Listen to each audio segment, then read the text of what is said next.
Hi guys, welcome to another video on May in Bloom. My name is May and I love to create videos and content around holistic living, slow existence, and just basically creating an intentional life for yourself. I'm also enjoying sharing more of my creativity things here that I make for my sustainable print shop called Bloom Baby Bloom Studios.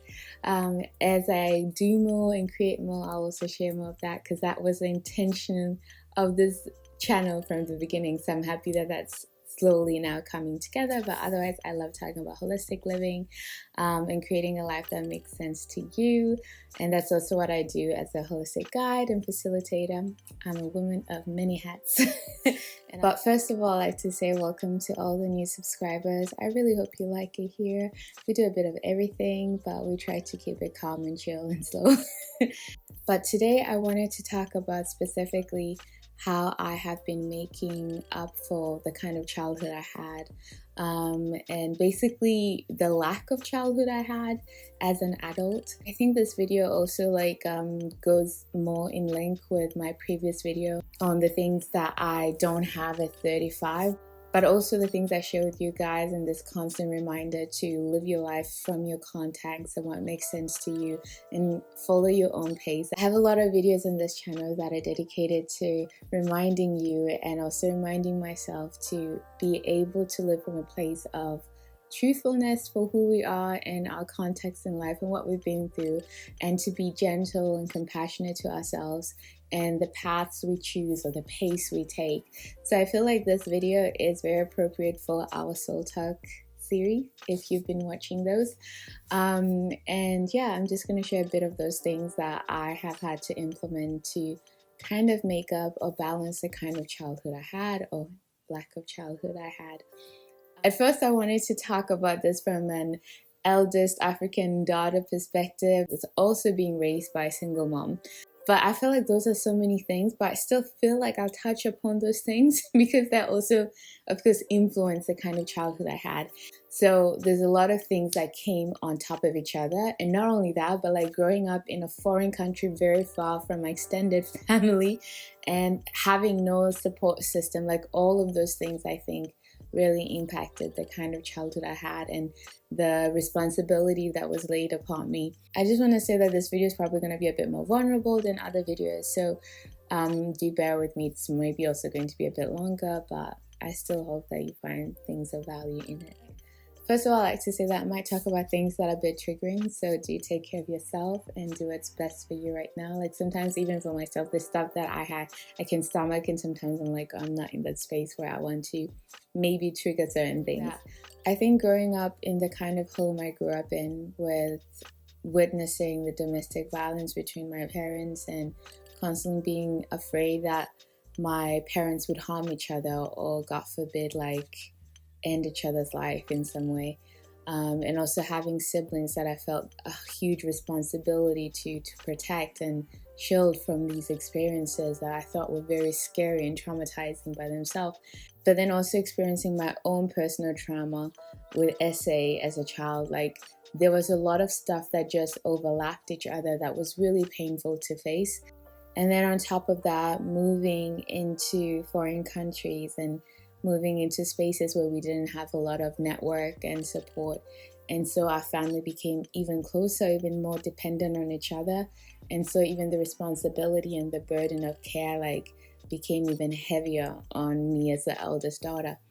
But I would say that it took me a long time to realize that besides all the other things that even as a child I could see that was definitely wrong and that was very traumatic, I think then realizing also that a lot of the ways, like I was always waiting for my childhood to happen and I was waiting for that permission, I guess, from my mom because she was my most consistent caregiver, that I just imagined at some point that she would get to a place where she was safe enough and she was healthy enough and she was grounded enough to give me permission to be a child, and I didn't even know how I would get that sign, but just I thought that if my mom could just get to a better place, if I helped her enough, if I made sure that the house was always clean and my siblings were good and I helped in everywhere I can, at some point she was going to be good enough to say, hey, you can now be a child again. You can now be a child, or now you can just go out and play, you know?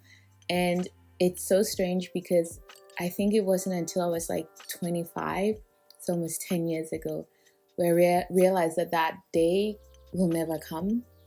And of course, at 25, your childhood is long gone. Like, I feel like in the sense of like having an adult around you that was willing to take on the burden of life so that you could just focus on growing into a being instead of feeling like you are both growing, but like you are also expected to act as an adult, like to take on things and information and experiences and fears and worries that you had no way of fixing.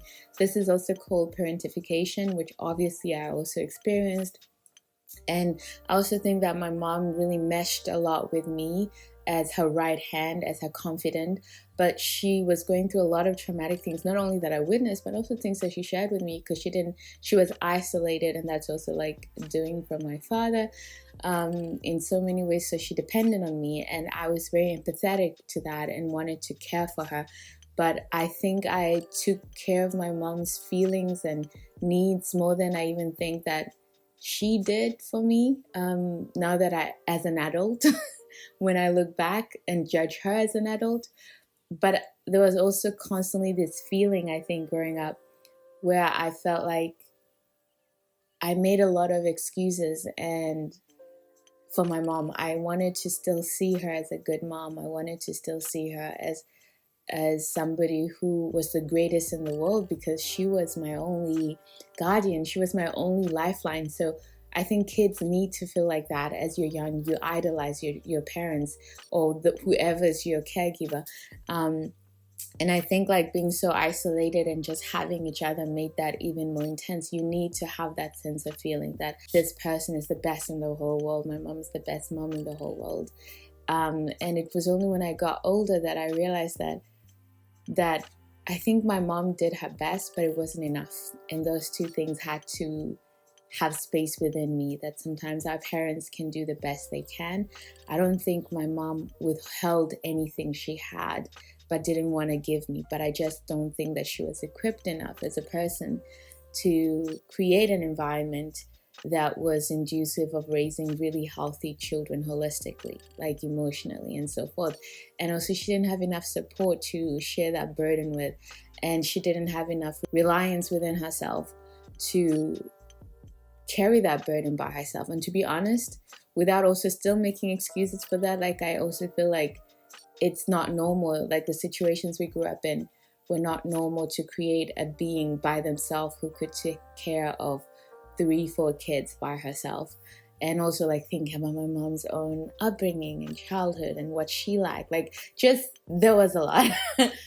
So basically I just feel like there was a lot of things that my mom didn't get and therefore couldn't give. And therefore I also feel like me healing and me like really honoring my healing process and pace, and also really honoring the way that I want to put things in order for myself and hopefully the future generation after me, is also really rooted in understanding my lineage, like the women I come from, and the lack of sacredness of their childhoods in so many ways, of their innocence in so many ways, and wanting to reclaim that for myself in the way that I have created a life for myself and am creating a life for myself. So there are a few things that I think were really big in my healing and compensating or like harmonizing the imbalance of experiences I had as a child to kind of give me a chance at forming into a better, healthier adult despite the things I didn't get. As some of you know, that I belong to a religion called Adventist, Seventh-day Adventist. So we had like a boarding school, and my mom sent me to that when we were in Denmark when I was 16. I actually really wanted to go as well. And I didn't know how important that was, not for me, not just for me, but all my siblings, because they all went when they also reached a certain age. But that was a very important part of my healing, because at boarding school, I actually got to just care for myself. Like I just needed to go to school. I needed to do my homework. do my extracurriculum, and we also had chores, like, but it was only 1 hour a day compared to the amount of responsibilities I had at home, plus the homework I had to do, plus always being available for my mom and my siblings, and also plus like getting used to a new culture in Denmark and what have you. So when I went to boarding school, I only had to focus on myself. But it's also the space that I needed then for all my pain and hurt and things that I hadn't fixed to surface. And that's the funny thing about life sometimes. Like, it's when we think that, oh, I should really be happy in this moment, finally I'm free, or finally I'm in a safe space. And that's when like everything kind of feels like it's pouring out at us, like we might even fall into a depression, because there's finally space to face the things that we haven't had space to face earlier. So in a way, I feel like me going to boarding school like kind of started my healing process. So when I was 16 until I think the last few years up until my late 20s, those were like the heaviest parts of my, like almost 15 years I've invested in my self-healing and in my regrounding and in my cleansing of the things that I didn't need to carry anymore.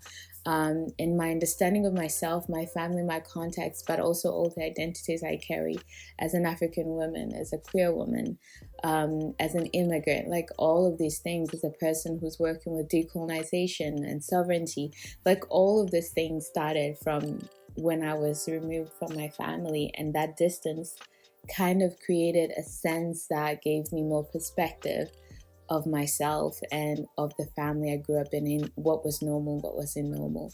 Just even growing up in Denmark, because in Denmark it was just me and my mom and my siblings, so we had a safer environment for all of us to heal, basically, even though we were away from family and everybody else who could have supported.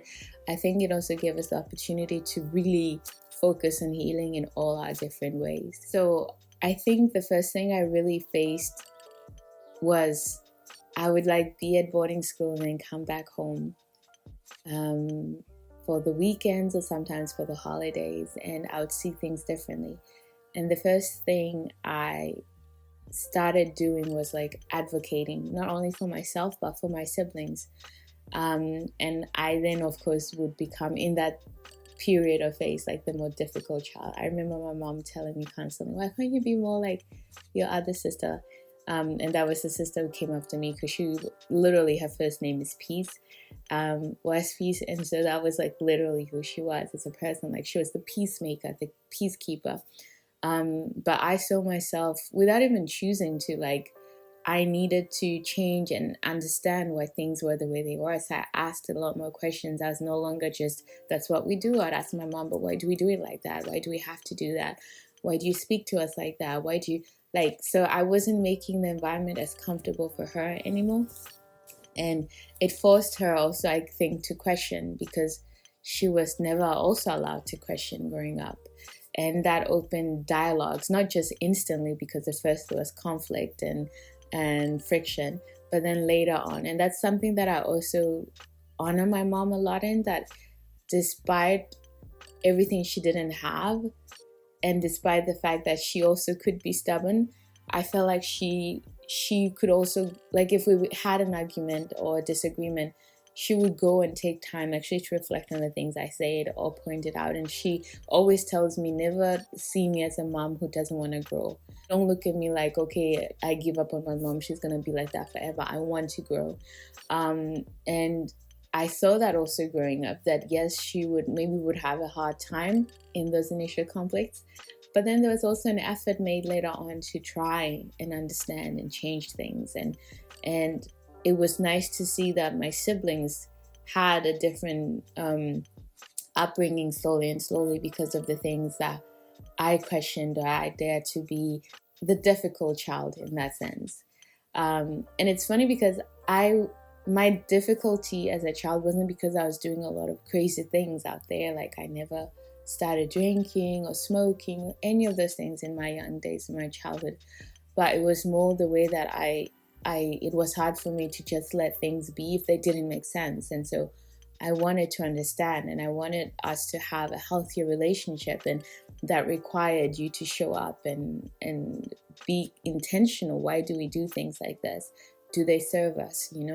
How can we do them differently? Does it make sense to all of us? Are we happy doing things like this? And I think change could also happen because we were removed from the bigger community and culture of what a child is supposed to be. Because when I'd go visit them back in Uganda, and I saw my cousins or what have you, like, kids don't do that, are not allowed to do that. And I think because we needed each other, we also needed to work on having a harmonious relationship with each other, rather than maybe if we had extended family and we were just like, your kids go, your opinion doesn't matter. It had to matter because all we had was each other. So I was fortunate in the circumstance of that disadvantage as well had its advantage. We were removed and we could start our own traditions, our own ways of interacting as mother and child. But I think that was the first thing I took on for myself, like advocating for what I felt was right and advocating for my needs. And I think in making up for my lost childhood, that's also something that I've had to do as an adult, in the sense of, like, I wished I had parents that advocated for my needs and protected me. And so the protection of my innocence and my childhood, not just me and my siblings, like, of highest priority.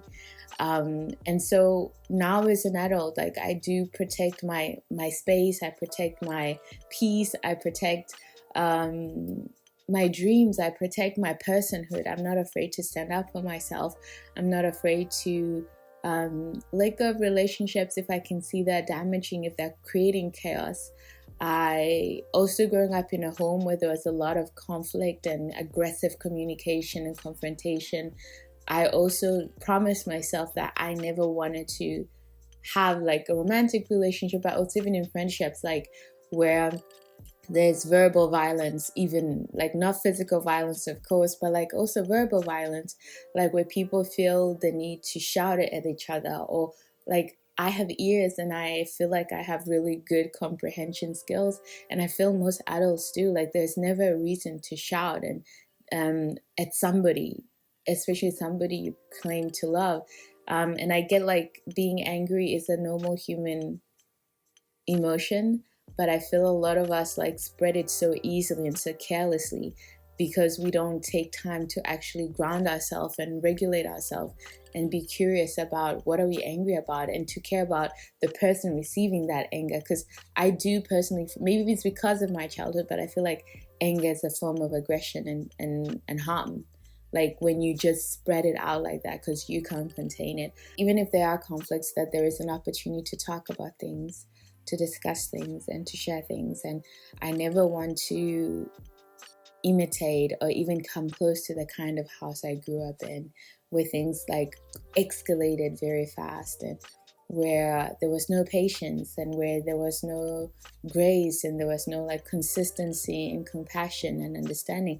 So as an adult, I make up for that in being very adamant in how I create the relationships I have with people, in having transparency and honesty, and speaking up for my needs, and making sure that I'm also, of course, I always say that whatever I expect from others, I also expect to give and work hard to give, and creating a space where I feel safe, where I feel loved, where I feel cherished, and being okay at removing myself in spaces where that's not the case.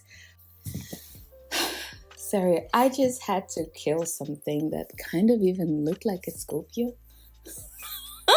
I started like pushing it away because even if something is an insect, I'm maybe I take my live and let live too far. Like, I'm always like, okay, go away, like go live outside. But then it started like peeking its back like a Scorpio, and I'm like, oh, we can't coexist because I feel you aggressed and now you might want to attack me. Anyway, so where was I? So being better at speaking up for myself, creating better boundaries. And another thing I've also created is allowing myself to follow my own pace. And I think because I had a childhood that was rushed, deleted, I don't know how to phrase that part, it's also made me like really realize that I wanted to honor my wishes and my pace as an adult. Like, I wanted to really make it about May. Even calling this channel May in Bloom, like, it's allowing myself to take a second chance at growing. Like, that's what we're supposed to experience as children, that our parents are there to care for us like little plants and give us the best conditions to grow in, and really focus on our needs so that we can become our best bloom ever and thrive, you know, so that we can grow into the best humans we can. I think like respecting my own needs and respecting my own boundaries and limitations and putting them at the forefront and advocating for myself, even towards myself. Like knowing that you need more calmness, you need a slower pace of life, you need quieter spaces to grow, you need a lot of space in between things to feel like you're not rushed, and you need to stop feeling like you need to change all of these things because you're a burden if you actually respect your own nature. Because that's what I felt like. I felt when I was growing up that there wasn't space for what I needed because we barely had enough to survive, you know? So it felt like all my needs just had to be shoved away, and I focused on surviving with my family and surviving in the way that my family needed me to be. But then like growing up and recognizing that I can give that to myself and I can take things slower, and even like when I talked about in my previous video, I feel like that also makes sense, that a lot of my things have taken me longer because I've also dedicated a huge part of my life to almost like redoing my foundation, rather than if you maybe had an experience in life where your foundation didn't have to be uprooted and redone and re-put together in a healthier way. I feel like then maybe you'd have focused your time and energy on other things. But I really felt like that was important, and I'm happy that I took so much time to give space to that part of my life, because then I feel like now as an adult, now that I've grown more, that I've kind of turned enough stones and replaced, readjusted, re-edited, thrown out, decluttered. When you adjust enough things to a place where you can feel safer now to build something on top of things. And I feel like that is because I now allow myself to take space and to make space for my needs and to respect my pace and to be gentle and compassionate to my own self, things that I didn't have growing up as a child. So that's another thing that I feel like I do to make space for that. Another way that I've tried to make up for my own lost childhood is also delay having kids as long as possible. I think when I was still religious and before like I really got into the nitty-gritty of how much work I had to do on myself, I think from a religious perspective, you just feel that at this point I should have kids if I get married. Obviously that's a thing. But then I also had a phase in my life where I hated the idea of even imagining being pregnant. And I feel like that also made sense in the sense of like the more I understood and got angry about my childhood and what happened, I didn't want kids. I even thought like I would never have kids. Like it was definite. And I think it was because I was grieving the childhood that I didn't get to have. So why would I go from having no childhood to then being responsible for someone else's childhood? So I remember even me and my sister like at some point saying that we shouldn't have kids until we feel like we have made up for the childhood we didn't have. So I feel like in a way, by waiting and focusing on mending the broken pieces from my own childhood and kind of even making up for those things as an adult, like creating more harmony, more peace around myself, creating more space to be self-focused, self-centered, selfish, which a child needs as a young person, because you need to be self-involved and you need to have people who indulge that self-involvement until you grow up and they teach you about other stuff. But if you are just from the beginning, you're not allowed to think about yourself or to think about, I just want to go play, I just want to do this. But to be so heavy burdened with responsibility and other people's needs and other people's trauma, and also the trauma that you face by yourself, it stills that progression from you. And I also think, I think when we rush children's childhoods, obviously they don't get to be proper adults. We as adults cannot become our full self if we're not allowed to go through each stage of our childhood and have it be respected and held as sacred. That you need to have this space of just, you know, like self-awareness, and then you grow up and you're idolizing your parents, and then you need maybe even a rebellion age. Like us being consistently more focused on being good children, because we were always told like we were such good kids, we were so well behaved. I remember people coming to visit my mom and they would always say, I can't believe you have kids here because this house is immaculate, because we had to clean it every day. Every day. I was much older when I realized that that wasn't the norm, that people in other households didn't have to clean every day. And I'm not just saying like make your bed, like I mean like sweeping, vacuuming, wiping down, like things that you maybe people would do once a week, we learn to do almost every day. And that's also another thing I question, why do we need to clean every day, you know? And I write about this in my book, like the idea of busy work, and especially as African people, but specifically African women, like this encouragement of being constantly busy and doing things and showing how good you are and showing how productive you are. You're not a lazy African woman, like you are all, especially like when you add the Puritanism that comes from religion and all those values as well. Like this idea that you just were always doing things. So there was no space to just be. And as a kid, like that burdened you as well. I remember like even feeling like I'd get in trouble if I prioritized doing my homework over like the cleaning and cooking and doing the other stuff that were almost more important as an African girl than maybe even like caring for my school, even though like my mom also of course cared about our school, but not in the way that, okay, I'm going to give you space to relax and do your homework, and you come and you help when you're done, but that's more important, which I know in some households it's a bit different, like that is really emphasized. But yeah, so that's another thing that I think, like as an adult, I make more space for rest, intentional rest, radical rest, and I don't assume that I am good or bad depending on what I do or don't do. My productivity doesn't have to be so integrated or attached to my value as a person, or how lovable I am, and trying to also unlearn that from my childhood, and knowing that just by existing, just by being here, I'm worthy and I'm lovable, and actually even by respecting my boundaries of work or productivity helps me do those things better because it's a necessity. I remember even like sharing at one point that we treat rest like something you get as a treat, but rest is kind of like water in sleep. It's a necessity.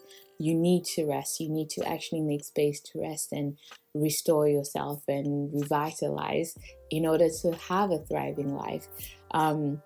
Where I felt like from my growing up, like every moment had to be done for, like I remember even just when we were relaxing and my mom would come home, I'd feel so anxious. And I recognized that even when I'd go back home, there were moments where I still had that, and I had to learn that I'm an adult. I don't have to be doing anything. I don't have to justify what I did with my day when my mom walks in the house. But it's something that I inherited from my childhood, and something that also stole my childhood away, that from a young age, I was just expected to perform my worth, you know, to do stuff, to be of service, to, you know, all of those things. And now to be in a space where you're enough made just by existing, just by being you, and that's good enough. And I think also like even that feeling of preciousness, I think all the things that happened to me as a child made me feel like I wasn't precious, like I wasn't valuable. And it was only a few years ago where I realized that my way of seeing myself was based on how the people that I looked up to, who were supposed to raise me, made me feel, you know, but it wasn't the truth of what I really was or what I was really deserving of, you know. When we grow up in toxic and unhealthy homes and destructive homes, we kind of think that that means that you're not precious, that you're not worthy, that you're not lovable. because your parents didn't make the effort to do all of that. But then growing up as an adult and then seeing my parents as responsible adults and saying that had nothing to do with you, that literally had nothing to do with you. They were just ill-equipped and incapable and should definitely not have had kids. Well, I'm glad I'm here now because I'm here. But I remember even when I was in my angry phase of healing, where I was like, to go through all this bullshit, I wish I just could have passed on being here, you know? And because I felt like, what was the purpose? And also not to just do it once, but like have several kids if you couldn't. I don't know if I shared this at some point, because for me this was very important, so I might have shared it before. Like I was having a talk with my mom at some point, because my mom was finally at a space where she could just focus on herself, and I'm like, yeah, I think it's good that you finally have time to just be you, because my mom had us very young as well. This is another thing that I think also made me have a lot of compassion for her, because I felt like she was really young, which is why I say they had no business having us. They were both very young. And then I remember telling my mom, like, yeah, like, I'm also like being forced to have kids that maybe you couldn't care for. And she was like, forced? What do you mean? I'm like you didn't have a choice? Or because my assumption was that maybe my mom fell pregnant because she was religious, and of course I don't believe in abortion and never had that available. She just had to have the kids. And my mom was like, what? That's not true. I wanted to have you guys. And I'm like, I was like, you wanted to have us? She was like, yeah, I wanted to have kids. And that was really shocking for me, because if you asked me as a kid, do you feel like your mom really wanted to have you? I never grew up feeling like I was wanted, like literally like, oh, my precious baby, I'm so happy. Like, of course, my mom would have moments where she would say that I'm proud of you guys. And my mom did a lot of things to give us a better life. So I would never, like, compared to my dad, who was just a lost case, I would never say that my mom didn't make an effort to give us the best she could. And like I said before, I believe my mom gave us her best. It just wasn't enough. But it was so lacking in so many ways that I just assumed we were mistakes, you know, because I couldn't imagine the way that we were raised and taken care of, that this was someone who really wanted to have kids and really wanted to care for the kids and be there for the kids, you know, in the way that I think we needed, you know. So that was really surprising to learn that actually we were wanted. Maybe she said that not to hurt our feelings. I don't know. But yeah, and I think like that also influences like even how I treat myself, that feeling of like, okay, well, God damn it, you're here. It's kind of like that monologue from Silly in The Color Purple, where she's like, I might be ugly, I might be poor, but God damn it, I'm here. And I feel like, yeah, I might be broken, there's a lot of things I'm lacking, but I'm here. And now it's my responsibility. And once I recognized that was also really key. When I was 25 and I recognized that I've been waiting for my mom to have time and space for me for 25 years, and she's never gonna have it. Like, something had happened that just like gave me that epiphany that my mom is already done, like she's already cooked. And I'm waiting. I've been like waiting to excel in that feeling of like, okay, my baby, now come here. I'm ready to just give you space, give you love, give you presence. And that was never gonna come. And I needed to understand, accept, and grieve that, so that I can move on and say, what am I gonna do about it? And that was painful, I think, because maybe as a kid, if you never got the chance to have things be done for you and for you to be someone's priority, and then now there you are like having to accept that, and then now being like, now I'm responsible for giving that for myself. It was painful, and it shook me like, okay, it's not coming. It's not like, maybe you were waiting for this relief package, and so you held on through everything for this relief package, and then to recognize it's not going to come. And not only that, you have to create that for yourself. But then I was like, that's the only thing I have as an option. So I had to accept that and create. And that's when I started at 25, so like 10 years ago, like saying, okay, I started my healing and my awareness, and like really knowing all the messed up things that happened and how they impacted me. But then at 25, I was like, I need to create everything that I've been waiting for myself, because it's not gonna come from who I thought it would come from.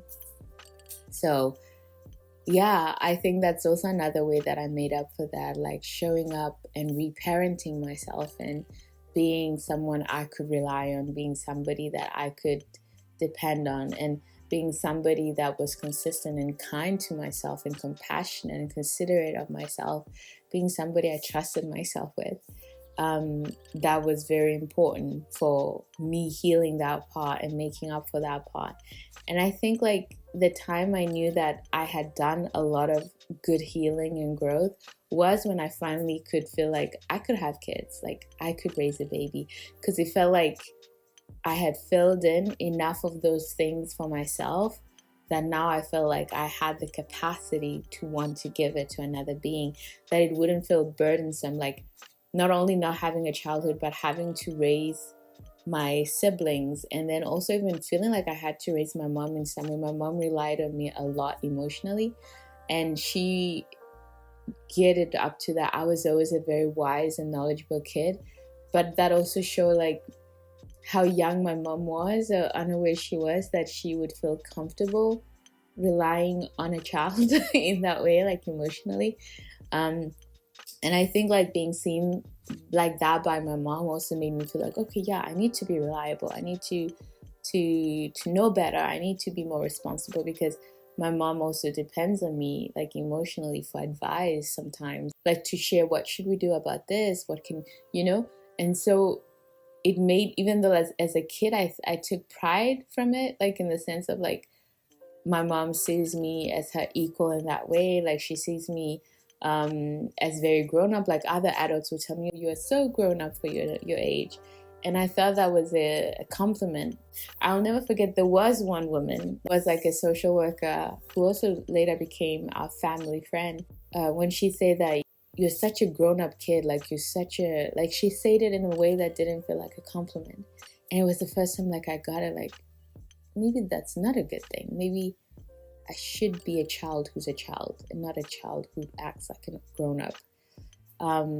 And that was the time when I was in my mid-teens, also late teens. So I got to explore that differently when I went to boarding school, where I actually got to just be more of a kid, like at least just responsible for myself. But there were a lot of tendencies I still couldn't let go of. So I still took on like big sister roles, like taking care of other kids that I felt maybe were more vulnerable than me. Like there's still those things that were still there that I wanted to caregive. And then of course later on I also saw I had a lot of codependency, like all of these things that just showed up, and I was able to regulate as they came up, and giving myself space to face whatever comes up next is the next thing I need to face and heal and understand about myself, to get to a place where I can be in stillness and there's nothing if that makes sense. Like I'm at peace with myself, like I said in my other video, because I just kept showing up, whatever came up, however shameful or painful it felt like, especially dealing with the SA experience as a child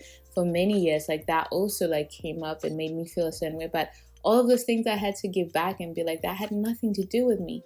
That had nothing to do with me. All of those things were just unhealthy adults who are not able to care for themselves, who are not even able to protect a child in their care, who are able to exploit them. There was all this dysfunction around me, and these adults that weren't able to actually deprive themselves in order to protect and protect the innocence of a child and let them grow in peace and harmony.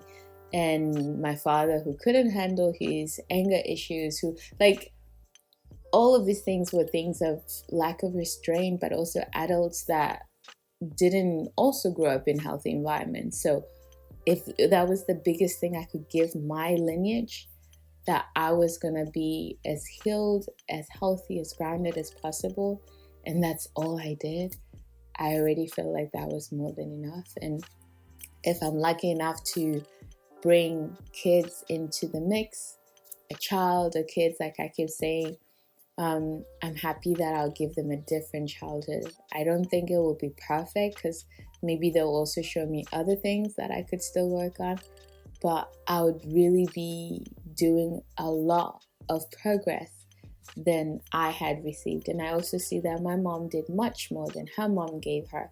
So even though it wasn't all I needed, she gave me more than she got.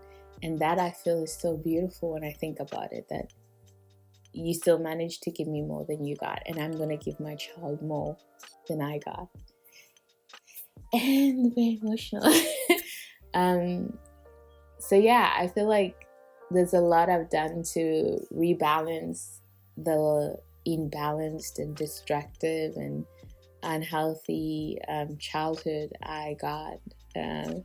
But I feel confident in the fact that I really made an effort, especially in the last decade, to make up for it. And I think, especially when I got to the point where I felt like I was ready to be an adult and see myself as an adult, it meant that I had made peace with my inner child. And I remember this clear feeling within me that because my inner child never got what it needed.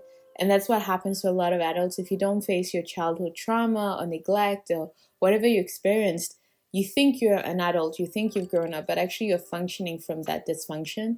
And it's your inner child that's pulling the strings in the body of an adult. Which I think is also what happened to the adults around me growing up.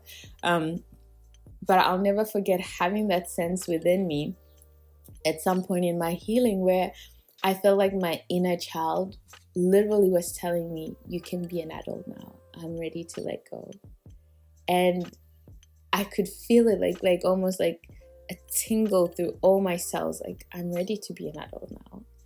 I don't need to hold on to the lack of my childhood or this childlike sense, because even though I was doing all these grown-up things and acting really grown, like it was still a little kid trying to be what was expected from them or what they needed in order to survive. And once I gave that child space and respected her needs, her healing, heard her, everything that made her feel pain and disgust and unloved and unpreciousness, and I tried my best to tend to all those things, then it was like she could then leave, like something that should have naturally, organically happened as I grew, and she could let me now be my adult self. Like those needs are now fulfilled to the best of my abilities, right? Anyway, guys, I think that's it. Like, that's where I like to leave this video, but I wanted to share this in case it's also a value of other people who are carving their own path, and you are trying to do it with respect from your context, which is what I shared in my previous video. And you're trying to maybe make up for the things you didn't have. And I think that requires even more compassion from you. You started your life from a place of deficit in so many ways, and there's so many things you had to catch up on before you could even start the milestones of the places you were supposed to work from. I love when I see people who grew up in healthier homes, and I love how they often have things in common, like this sense of groundedness, this sense of self-regulation, the sense of like, you can see what would have happened if most of us grew up in healthy relationships or healthy homes, like seeing true love from our parents to us or even to each other. What kind of people we'll have, what kind of less baggage we'll have to carry into the world. That's also why the civil group that we could all really rally together to protect, regardless if their relation to us, even if it's a stranger, are children, because that literally is like what forms our societies and the people that we have in bigger society. Kids don't stay kids forever. That's why their childhood are so precious and so important to protect at any means necessary. And that's why it's something that's also very important to me as an adult now, as a proper adult, that I can be the kind of adult I wish was around me when I was growing up. That kind of adult that would have protected me, that kind of adult that would have advocated for me. And I think we all needed that growing up. And even being that and knowing that, I would have been proud of me as a kid. Like if I had an adult around me, I would have felt very safe and loved. And that alone makes me feel like it came full circle, you know, that maybe I didn't get that, but I understood what it does to a person to not have that enough, not to say, no, I'm never going to give it to anybody else and everybody else should suffer, because some people take that route. I was just like, that is so painful to exist like that. That is so awful. And I need to do everything not to pass that on. I need to do everything I can for that to stop here, right? And that's been my mission, continues to be my mission as I continue to grow and evolve. And I'm sure a lot of you are also on similar journeys, and I can imagine that hasn't been easy. So I hope you at least hearing that there are other people, or at least me, who's also had to be on that journey and continues to be, gives you some faith. And even if you're younger than me, even if you're in the midst of the trauma of all those things that are weighing you down, to get to a place where you can actually feel at peace and at one with yourself because you've done the work is a beautiful thing. Anyway, I just really wanted to share all of that with you guys. And I hope it's of benefit. Please do share with me if you also had a similar childhood or a deficit-filled childhood, how you've been making up for that as an adult, because I'm sure that other people read that and it's helpful, and I'd also love to read that as well. Otherwise, thank you so much for watching, and I also share a lot of this, like some of those things, on my own website, like Bloom Baby Bloom. But also, if you ever need somebody to hold space for you, I'm not a therapist, but I'm someone who really loves having and holding space for other people as they walk through their own life, the way that I did for myself, and encouraging them to find their own pace and place in life from a holistic perspective, a decolonial perspective, and sovereign perspective. It's something I really love holding space for, and I love the people I get to work with. And if you ever need that, you can always check that also down in my description box. Otherwise, I wish you all the best, and I will see you, obviously, in my next video. So take care. Bye! Shadows settle on the place that you left. Our minds are troubled by